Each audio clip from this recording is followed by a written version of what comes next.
Viewer contributions make local programming possible on WNIN. Become a member of WNIN with your contribution so we can continue to make this programming available. Visit WNIN.org and click on the donate button.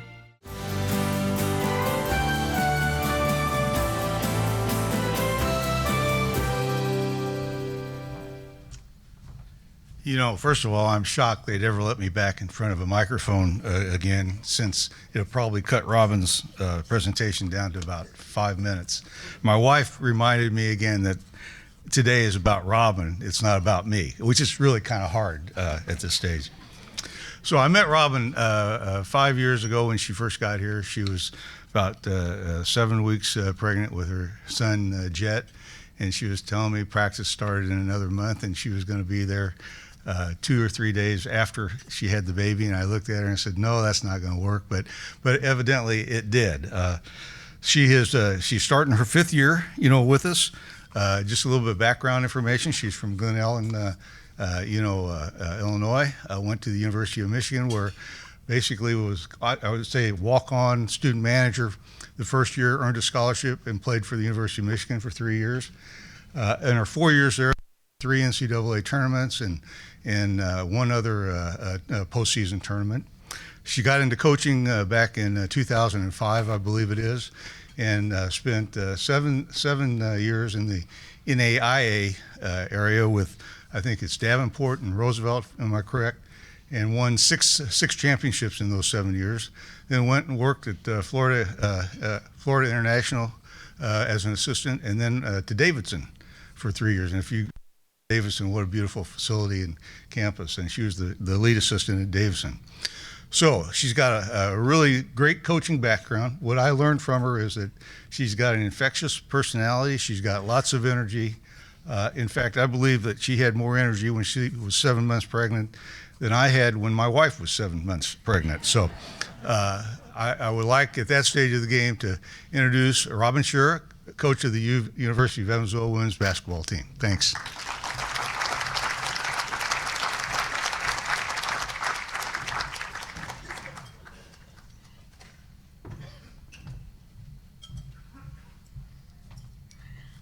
Well, thanks, Bill. You made me sound pretty good there, so I appreciate that, as always. I don't know about the energy. I go pretty hard, but I crashed pretty hard. I fell asleep on my son's bed last night at like 8:45 p.m. before he did. So, we work really hard, but sometimes at the end of the night, woke up at 10:15 and I didn't really know where I was. It definitely, was like, okay, yep, in Jet's bedroom, look over. He was sound asleep by then, so that was good.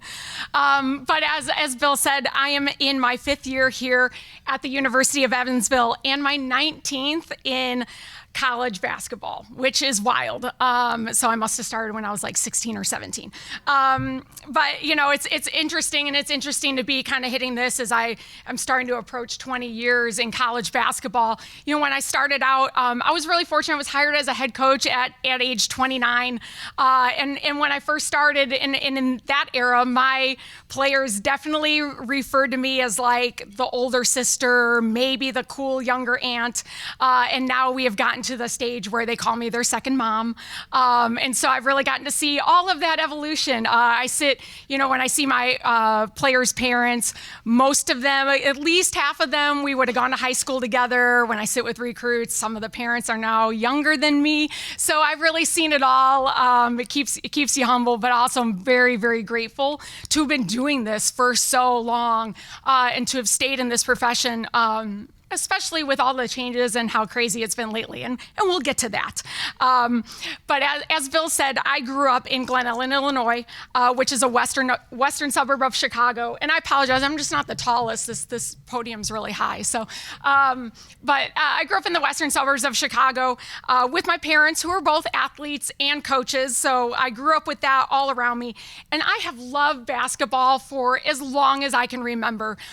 When we moved to Glen Ellen, I was about 5 years old. My dad immediately put a basketball hoop in the driveway because we had a great driveway for a hoop. And I still remember the first basket I made out there because it was a 10-foot hoop. It took me forever to get the ball up that high. I was really little.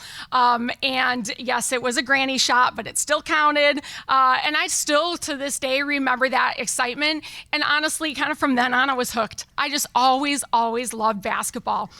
And as you can imagine, growing up in the Chicago area when I did grow up in the Bulls Michael Jordan era. And that was heavily influential also on my love for basketball, because it was just on all the time. Basketball was on in our house a lot, and I was always getting to watch it and getting to watch Michael Jordan kind of come up through the 80s. And I was the kid in my bedroom, had the Nerf hoop in my bedroom, and I was the kid practicing the Michael Jordan winning shot over Craig Elo and the Cavaliers in the playoffs, and and he'd hang up in the air, make the shot, and then he'd do his 3 fist pumps, and I had the whole thing down, right? And so I just loved it. I loved the game. But even before the Bulls went on to win their championships in the 90s, probably late 80s, I just remember this very distinctly. We were home one night, my dad turned on the TV, and there was a Northwestern women's basketball game on a local Chicago station. And so we turned it on, we watched it for a little bit, and my dad just said to me, he said, you could be a college basketball coach one day as your job. And I was like, oh, that sounds really cool. And somehow that just stuck. It just from that point forward. I still have somewhere buried in my office, I have a project from 6th grade that had the what do you want to be when you grow up? And it said, I want to be a college basketball coach. And so I've been very fortunate to actually live out that dream and still be doing that. My office in Fifth Third practice arena over at UE, the window of my office, it overlooks our basketball court. And man, 11-year-old me who was sleeping with her basketball still thinks that's really, really cool. And even there are days that it makes me a little bit emotional. Every day, my job is to be on a basketball court. So, I feel very fortunate to be a part of something and be a part of a game that has been with me since I was very little, and that I have loved so very much all of these years. So, as far as getting into coaching, and I mentioned my dad, I think my dad saw something in me kind of regarding my potential to be a coach. But my mom also, as a coach, really nurtured my leadership skills. I was really fortunate to have both of them and both of their influence on me growing up that kind of started pushing me towards that. And then, very fortunate to have some teachers in high school and coaches in high school that also, gave me some opportunities to be a leader, to really, continue to kind of eyeball that, I think, as some potential for me. And then same thing in college. And that helped me find my way into coaching. And for 19 years doing this, that still remains a big part of my why. And why I do this is I now get to have that opportunity to influence my players, to see the potential in them, to help encourage them and their dreams, and give them those little nudges forward. And that remains such a big part of my why I love doing this. Because I believe that I can really help grow and develop leaders to serve in their communities after they leave college, to be those leaders, to step out in the world and whatever they choose to do, to give back to their communities. And so I think that that's a really cool thing about what I get to do, and I really try to hang on to that as the why, no matter what's happening within our profession and where it's going. Really want to talk about my team a little bit and give you a little preview into our season and how wonderful these women are. First of all, my team this year, they're full of incredibly talented women who are just very smart. This group's such a smart group. They're going to go on to make such a difference in the world in whatever they choose to do beyond college. This has nothing to do with their basketball skills. But that's kind of one of the first things I can say about this team. But second, this team just has the potential to be one of the most talented teams we've had here at UE in a really long time. We're very young. We have 5 freshmen, 6 sophomores, and 2 juniors. No seniors. But this team, what makes them special is that they care more about team success than their individual success. So I want to give you one story that's a good example of this. So we've got a sophomore on our team. She's from here in Evansville. Maybe you got a chance to see her play. She went to Memorial. Avery Kelly. So Avery's sitting in my office yesterday, and we're talking about Avery had a really good game. Avery's been a really important part of our team. Probably going to be in our top 3 or 4 leading scorers this year. but typically she comes off the bench for us. And we're young, we're trying to figure out what our best starting lineup, what's our best combinations, our best subs. And so Avery's sitting in my office and I said, look, Avery, like, I think that we might start you in the next game, but I really think that maybe you're still better coming off the bench for us long term. And I just wanted to talk about that. And she was like, you know what, Coach, I just wanted to tell you that I really think my best role on this team is to be our sixth man. Like, I think that that's where I am going to thrive and our team is going to be at its best, is if I come off the bench for us and keep, continue on in that role. And that's kind of, in some ways, all you need to know about my current team, because anyone who's played sports knows how special it is to be in a starting lineup. To be the one sitting at the bench, getting your name called when the lights are down and the spotlights are on you, and getting to run out, and hear the crowd cheer for you and all that stuff. It is a special moment. And when you have players that are willing to give that up and say, I know it's still best for our team for me to come off the bench no matter what, then you're starting to build something special. You have players that believe in the bigger picture of what we are doing, and they want to make sacrifices. They want to make their individual sacrifices to help the team be at its best. And so, that's the type of group that we have right now. And that's why I know that we are building something special here this season, and why this is a very special group that I'm getting to coach every single day. They are such a joy, and I'll talk a little bit more about them here in a few minutes. But as many of you may know, if you're following the landscape of college sports and NCAA sports, college basketball, especially college basketball and football, have drastically changed since I took the job at UE in April of 2021. So when I was introduced at my introductory press conference in April of 2021, we had just come out of the COVID year. So in that year, we all played basketball in little bubbles, and, we didn't get to go recruiting anywhere. And all of those players that decided to play that year, they all received an extra year of eligibility. And then I get hired, and within a few weeks after I was hired, the NCAA passed the one-time transfer rule. So that meant that no longer, if students decided to transfer, they no longer had to sit out a year. They could play right away. Okay, so you had the extra year of eligibility, and players could play right away. So in the past, if you were going to transfer, you really had to know that transferring was right for you, because you were going to sit out for an entire year of college basketball. And that is a really, really long time when you're 19 years old. To sit a whole season, it's a lot of hard work. One of my college teammates had to do it. She transferred into Michigan. She sat out a whole year. You're practicing all year to never put on a uniform. So you really had to think through it, right? And all of a sudden, no longer do we have to really think hard about transferring, because we get to play right away. So that happened almost immediately after I was hired. And then 3 months later, in July of 2021, the NCAA started allowing student athletes to monetize their name, image, and likeness. So they were able to start making money off of that after a bunch of lawsuits. So in typical fashion, the NCAA did not provide a whole lot of framework in which to control this. And so programs and boosters found all of their, especially at the big Power 5 schools, found all their little loopholes and ways to start paying players. And that started just kind of this real big fast path towards where we are today. So it was an interesting time you take a job in under one way of doing things, of which had been done for many, many years. And boom, within a few months, we're in a very new type of college sports landscape, especially in the bigger sports like basketball. So before I get more into that, I do want to talk about the popularity of women's basketball right now. A few years ago, Caitlin Clark, have anyone heard of Caitlin Clark? Okay. And by the way, I love this, because when I walk into my son's preschool class, there's a little boy in his class that's almost like once a week is wearing a Caitlin Clark t-shirt. And I think that's like the coolest thing ever. So it's really awesome.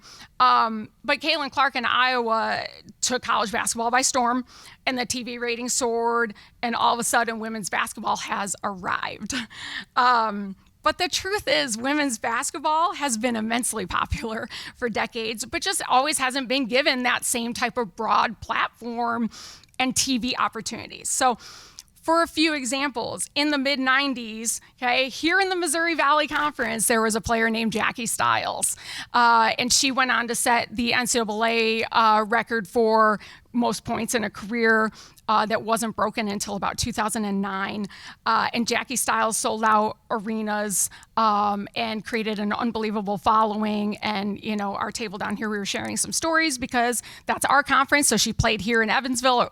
And, you know, Jackie, if there's a really cool documentary on her, I think that's on Amazon Prime. But anyways, basically their ticket sales from Jackie's time at Missouri State paid for their current stadium. Okay, so when you talk about the earning power that women's basketball has, like, it has existed for a long time. You can think of Pat Summitt and her Tennessee teams through the late 80s through the 90s, sellout crowds all the time. UConn, now South Carolina. You can even think about early WNBA, if you're familiar with that, the Houston Comets, and the amount of arenas that were selling out. So women's basketball and its popularity, it's not actually a new thing, but what's new is the platform, the prime TV spots, and those type of things. So we could spend a lot of time talking about that and why that happened, and that's not really the point. But you know, I think the bottom line is that women's basketball does have the ability to really put a great spotlight on universities and help make money and do all of those things. So as I want to get into that in the current era, I do want to talk about UE and what is so wonderful about the University of Evansville and my job and why I'm so proud to recruit student athletes to our program.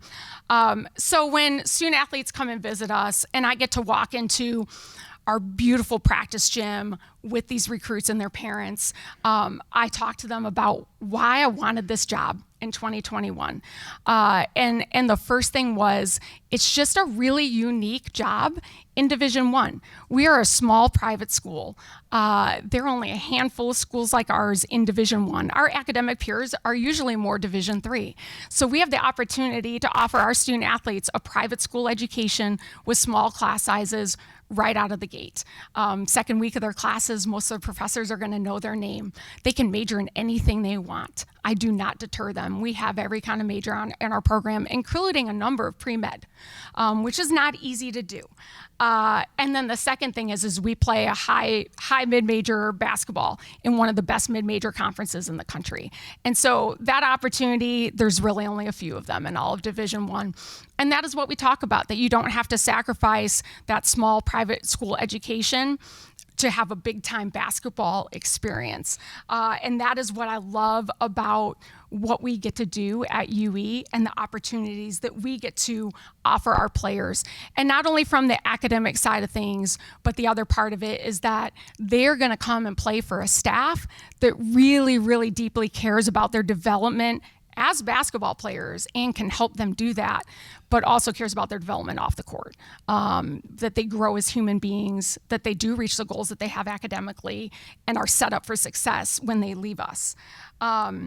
These things alone used to help small schools like UE overachieve in a conference like the MVC, where we're typically outspent in most facets, out-resourced in many.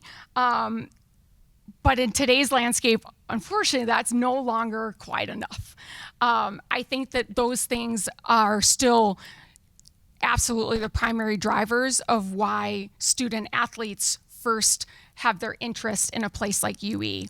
But now we're in a different space. And there are a lot of other opportunities and resources that they have, and we just need to catch up.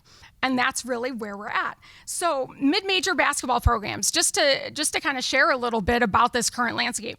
Mid-major women's basketball programs, so our peers, like the Missouri Valley Conference, in addition to their full scholarships, now have additional money to pay their players for using their name, image, and likeness. So we'll just call that all NIL. We're just going to group it into that. Championship level programs at our level are spending around, for women's basketball, somewhere in the ballpark of $250,000 a year on their players. Competitive programs need, at least at a minimum, $100,000 per year. This year, we gave up a home game to take a road game up at the University of Iowa and go up there and play. They're paying us to come up and play, and we took on that game so that we could pull together about $40,000 in revenue share. So that's just kind of giving an idea of where the landscape is at and kind of where we are. So we're a little bit behind, and we need to catch up. But I think bigger than that, here's the reasons why I feel like it's worth being in this space and catching up and spending some money in this area and on our players. Athletics are the front porch to the university, to most universities, right? And winning athletics brings a lot of attention and publicity to universities and helps drive applications and enrollment. It's an opportunity for just really positive, a really positive viewpoint on universities that maybe otherwise people wouldn't completely know about. And as we've seen with the Caitlin Clark effect, when women are given the proper platform, the sky is the limit as far as the positive exposure and revenue for schools. They do have the same earning power and influence as the men when they're given their chance, given those type of platforms. As it relates to Evansville and our community, we want these standout women to have the incentive to stay here for 4 years because there are some really, really amazing women that are coming to play, not just amazing basketball players, but just in the totality of who they are. We want these type of players to stay in our community and graduate here. Because when players graduate from a community, a lot of times they stay. And these are the type of women we want in our community long-term. They're very employable. I would hire any one of my women. I can't always say that every year. I'd hire most of my women every year. But this group, every single one of them, man, like whatever profession, like I would hire these women. They're gonna make a difference. But they're the type of people that will be community leaders. They'll bring their talents to the workforce, to community service, to all of those things. So whether we totally love where college sports are and the idea of paying players, the reality is it's here. It's not going away. The system is here to stay.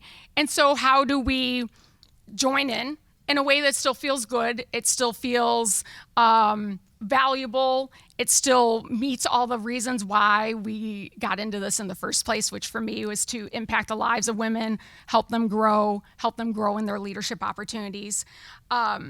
So, we don't need to have, I want to give an example. We don't need to necessarily have the same amount of money as like a Murray State. I'll use them in our conference. But we need something. So with my current team, one of our players, Cameron Runner, she was the Missouri Valley Freshman of the Year last year. Put up really big numbers, had a great season.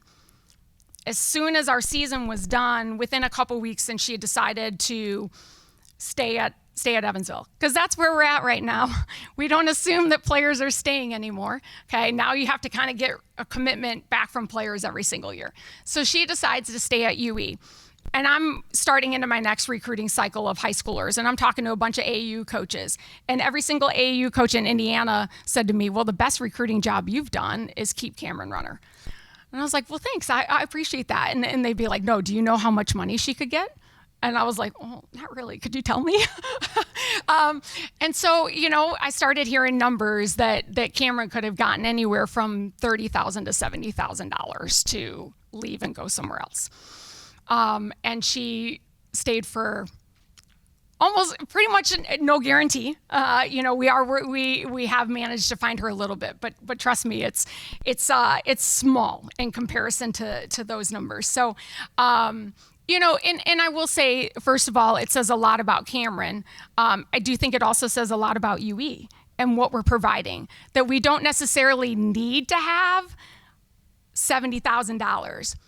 But we do want to be able to keep these type of talent, these type of players here because they deserve it, because Cameron's worth it. And our team and our program, they're worth it. And when I tell you that Cameron is a star, it's not just on the basketball court. Okay, it's off the court too. Anyone who's had a chance to talk to her, she's pretty phenomenal. And so, I just use that example because that's where we need to grow. Is we need to have some ability to keep those type of special players here long term. Because trust me, coming after this season, we're going to be back in that same space. Those same conversations are going to continue to happen. So, we talked about like these guys are worth it, and there's numerous reasons why it's worth kind of doing that, right? For our community, for student athletes, to keep those special players here, to continue to believe in our women the same way that we believe in our men, to give them those platforms, to reward them for their loyalty. So, it's very interesting. If this job had opened up in 2023 in comparison to 2021 when I took the job, to be completely honest, I don't think I would have taken the job. We were not in the position to be completely successful in the current landscape. But I'm so grateful it opened up in 2021 so that I did take the job, because this is an unbelievable community to be a part of. I call this home. I grew up in the Chicago area. That's my hometown, but Evansville's home. And this community is part of the reason why I'm just so committed to being here long term. And the University of Evansville, because it is such an experience and an education that I'm so proud to recruit to every single day. What we need to, change is just our ability to sustain winning in this current climate, right? So those are the things that we need to build towards.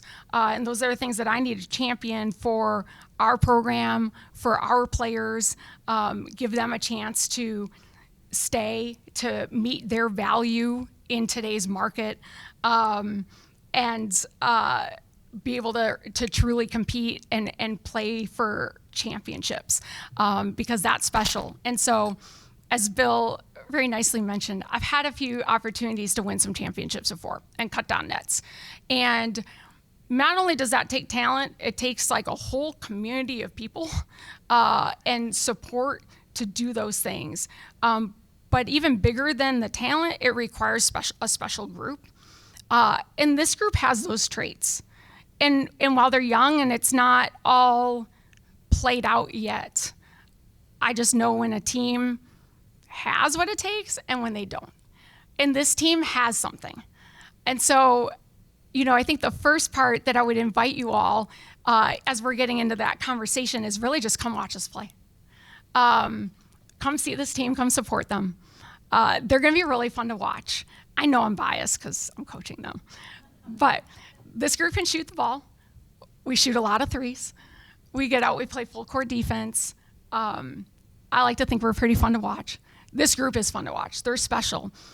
When you walk into our gym, there's a sign on the wall. There's a picture on the wall, and it says "Play with Joy." And that's something that we put up there my first year, because coming out of COVID, we were lacking some joy at that time, and I walked into a situation with a team that had a really rough year the year before. They didn't win very many games. There was not a lot of joy, and I could tell that a lot of them had lost their joy for basketball just in general. And so we started really talking a lot about that when I was first hired, of how do we bring joy back to basketball? How do we find the joy in it? And now, 4 or 5 years later, we still talk about that joy. It's different. It's different than it was at that time. But now it's, college basketball is really hard. College is hard. It's hard for anyone, right? College basketball, we started in September, and we're not going to finish until like mid-third week, fourth week of March. Hey, it's an incredibly long season. It spans both of their semesters. They don't get like a semester where they can load up on their hard classes because they only play in a fall sport. They play through both semesters pretty equally, and it is a grind. It's a very physical sport. They get banged up a lot. And so we talk a lot about how do we continue to find joy in the midst of all of that. And to me, I always encourage them. I told you some stories from my childhood. That's where my joy for basketball comes from. And we talk about, like, where does your joy come from? What were the things that made you fall in love with the game in the first place, when it wasn't about college scholarships, it wasn't about revenue, NIL, any of those things. And so that's what you'll see in this team. You'll see a lot of joy. You'll see players that are playing for the name on the front of their chest, not the name on the back of their jersey. And so come see us play. Our first home game is November 20th. So you got a little time, but mark that down on your calendar. We've got quite the road swing coming up before we get to that first real home game. But I'm excited for our fans to see us and see us back at home. So, really want to thank you all and thank the Rotary Club for having me here today and giving me the opportunity to speak about our program and tell you all a little bit. I could go on and on and on about all the different things about college basketball, and I just really wanted to give you guys a little bit of a snippet into our team and into our program and kind of where we're at right now. But I do want to open up to any questions that you all have, whether it's related to this stuff or just things in general. Really just here to answer any questions I can about the program. Oh, thank you. Robyn, I'd love to see your level of enthusiasm and the fun ahead. One question I have is, we look back 5 years and see how the game was financed then. We look at it now. What do you expect in another 5 years? And do you fear that there may become a point where smaller universities can no longer afford basketball? I think that is the big challenge that college basketball is facing, and that universities in that mid-major landscape are certainly needing to find their way through right now. I do feel confident, though, that mid-major basketball is going to find its way through it. And I don't have all the answers. I'm just a basketball coach. Like I'm leaving a lot of that those things for people smarter than me and make more money than me to figure some of those things out. But one thing that I do feel is that mid-major basketball has always been such a special part of college basketball and of the original intention behind college athletics. Right, is still, that's what mid-major basketball is. And because of that, and because of those roots, we're gonna find a way to sustain it. How exactly that looks, I'm not totally sure. But I do think at some point, right, the pendulum has swung really hard in all of the money aspect of things. At some point, it's gonna start to come back a little bit. And I think schools like ours, like the Missouri Valley, has gotta find its way through the middle ground of this right now. And that's, I think, we're starting to see that a little bit here in these first couple years as we've gotten into the new House settlement. Okay, I have a question. My first question was going to be, since you're in the business of why they give Caitlin Clark such a hard time, I think I know the answer to that. So my question to you is, why should the officials and the people in the background and foreground of the WNBA allow the best thing that's ever happened to them to be attacked on the court and in the media, physically, verbally? I just wonder if you have any I'm sure you have an opinion on that. Do we have an hour? That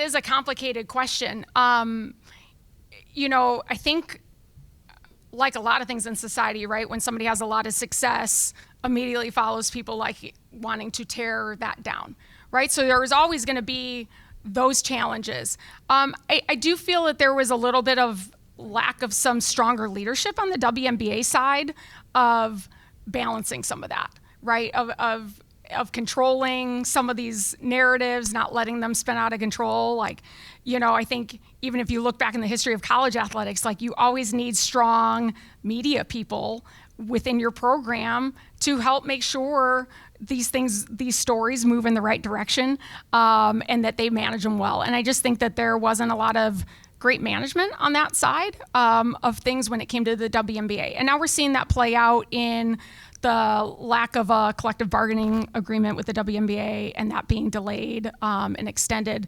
So, I'm not on the inside of it, but all I know is that they're putting it in a dangerous spot when women's basketball is in its most popular right now, in its best spot, and I hope that they can figure it out. So I think the second part of that is officials on the women's side need to be paid more, and therefore better officiating, more consistent officiating, and those type of things too. Don't get me started on officiating. Thank you for being here. I approach sports kind of like a geek from an anthropological perspective. I love how it brings people together. I miss one of the things that my wife and I miss about Indy, and we're not a big sports family, but is the way it's like a Colts town, you know, and here we're more split between Titans and, you know, and our some of that. So these college affiliations are so important for our community. Love that. But one of the neatest things or geekiest things I've read recently, and it relates to my question, is the real psychological role that superstitions and like the little things before, like a player might have to do this thing before the game. What are some of the fun superstitions that your players have had over the years that they just had to do, and if they didn't do it, they were not on their A game? And there's real psychological reality to that. What are some of your favorite ones you've seen over the years? Oh gosh, you know, and thankfully I've never had any players that are like, I can't wash my socks until we win a game or anything like that. Like, thank God, because, you know, those socks would find their way into the dumpster real quick. But there are ones like those where it's like they have to have a specific pair of socks, or, you know, the shirt they wear under their game or whatever it is. And I wish I had a better, like, this is a hilarious one. I just don't. And I'm really thankful that we haven't had any real, like, crazy ones in basketball. I think some of the other sports are worse when it comes to superstitions than basketball players are. Runners, I think runners have some good ones. But no, I wish I had a better story for you. I'm going to have to make one up, though. Okay. I echo. Thank you for being here. Your passionate is evident, and I don't really have a question, just a comment. You know, you've commented several times. You're not only coaching basketball, but you're coaching the leaders of tomorrow, and that's evident in your presentation today. So thank you. Well, thank you very much. I appreciate that.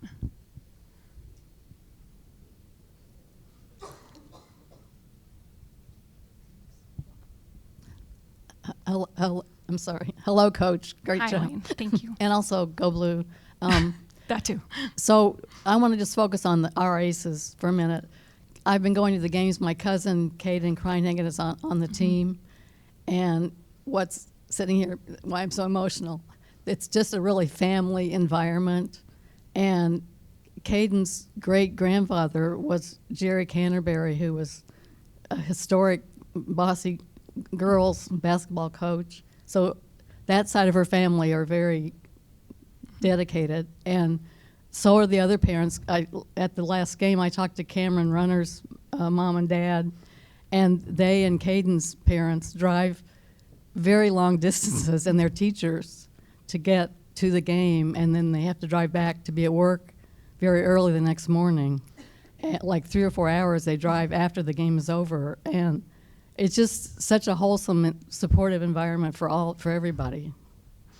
Thank you. Yeah, I just can't say enough about just the families that are involved with our programs too, just for the reasons you just said, just how supportive the parents are and how far they will drive to watch their daughters and cheer on our team. And yeah, I believe we had a good 3 families there that all had to be at work the next day. You know, we're going to get home at 11 p.m. or whatever it was and get up the next day to go to work. But just really fortunate to have those type of people in our program. Wanted to pass on a thank you to you, Coach, for your efforts in fostering that community service attitude. I'm the director for the Buffalo Trace Council, and your team was at our facility earlier in September and put in a few hours of community service. And to let the club members know, she's right on top of it in regards to the leadership that this team has. Was able to see it firsthand for a couple hours in a non-competitive sports environment. In providing great community service, the biggest smiles on all of them. They had a good time, and we enjoyed having them there, and they had an impact on our programs, and we wanted to pass on our thanks to you. And it's been, I think, 2 or 3 years now your team has been coming over to our place, and we wanted to thank you for that. Awesome. Thank you so much. And I gotta shout out some, one of my assistant coaches, Molly Davis. She does such a phenomenal job of helping our players arrange their community service. And so she's kept us really organized, but our players are still the drivers behind wanting to do those things. And they do such a good job of picking different things within our community, and touching on a number of different areas. And I'm just really, really proud of our players for the care and commitment investment that they put into that, because oftentimes it's early in the morning, we're in the middle of the season, and they get up with smiles on their faces and they go and serve our community. So it's a true testament to them. So, Robyn, I said I'd have a question for you. Great. Recruiting.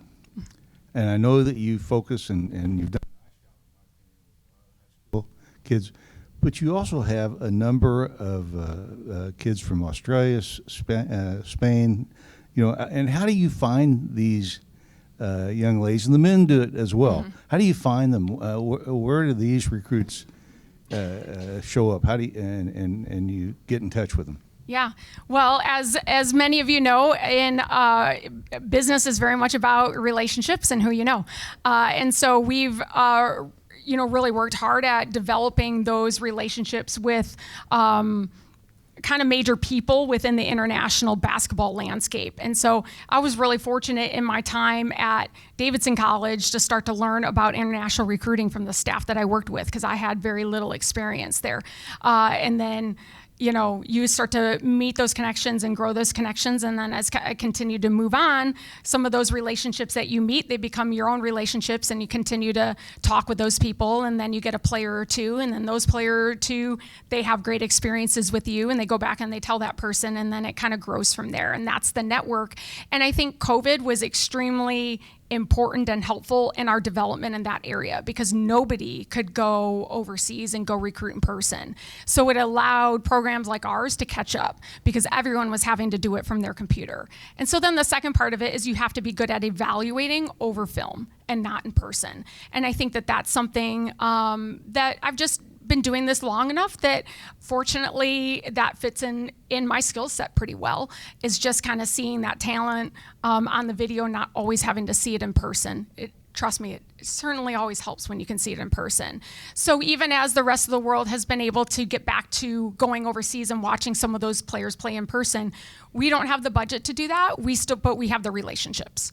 So kind of back to your original question, I mean, I really rely heavily on my relationships, and we've been very fortunate. We have 2 relationships in Spain that I'm quite tight with, that really trust me and I trust them, and so we've been able to do that. I have some relationships in Australia, and those have been the ones that have really helped us land some really nice players. Thanks, Coach. Really, again, appreciate your dedication and motivation for the team and for the community. Women's athletics generally always ranks up very high, like on the average GPA. You look at average GPA for schools, especially the larger D1 schools, and basketball dead bottom, football pretty much they're neck and neck at the bottom, just because it's just such a gigantic time commitment. They pretty much tell you can't do certain majors. And it's so gratifying to hear that you've got pre-med majors. And how does the GPA for your team kind of rank up with other teams? Yeah, certainly, just like any some years are, a little better than others, but usually like last year we were right at a 3.4. This year, like I said, my group right now is very, very bright. And sometimes you have those years, you have 1 or 2 that are just their absolute best is getting through with some C's and B's. And for me, I always look at it with our players is give me your absolute best. And so you do have to celebrate. Sometimes you have players that their absolute best is a C+, and be okay with that.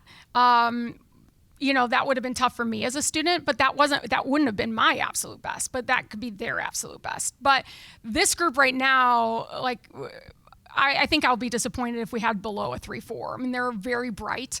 But that being said, they're in some hard majors. We've got a number of science majors. Today we have a practice and we have 2 players that have labs. So we don't even have a window of practice today where I have all my players, because one's going to come from the lab, and as she's getting there, the other one's going to leave for a lab. So, those are the challenges when you don't limit what your players major in. Sometimes those are the challenges that come with it. But no, I'm really proud of how our players have done in the classroom, and I'm excited to see what this group will do. Coach, thanks for speaking to us today. As several have said, your enthusiasm definitely carries over. And in regards to the men's program and women's program with student involvement, One thing that I think has been a challenge for the men's program, in my opinion, has been getting students there. And so but I know it's tough and facilities off-site. How does that student involvement go for the women's, and what are some things you think that the university can do to bring more students out to help foster that enthusiasm and carry it across campus? Yeah, absolutely. We play right on campus, so we're not playing very many of our games in the Ford Center. So that helps. Like us being right on campus when your facility is, I know it's so silly. The Ford Center is just like a 7-minute drive from our campus, but it's amazing how just that small barrier will keep a bunch of students like, I was studying, like the game's gonna tip off in 5 minutes, I'm not gonna go. Like those last minute decisions. So for us being on campus, we do have that benefit. Winning and a good style of play helps those things, right? Like, I think you got to say that right out front. Like, you got to play an exciting brand of basketball and things that are fun to watch, right? And you've got to build from there. But I'm proud of our marketing team this season. I think they've got some really good, ideas and promotional things for our student body to try to get them out, things that are going to be a bit focused on our student body and the non-athlete to come out to our games. So excited to see where we can grow that this year. But a lot of it is like, it's just got to be, you got to start a movement somehow with your students, right? And so, yes, there is some marketing that has to start that up, but then at some point it's like, yeah, we got to win, right? Teams got to win to keep those fans coming. Coach, thank you so much. Can we have another round of applause, please? Thank you.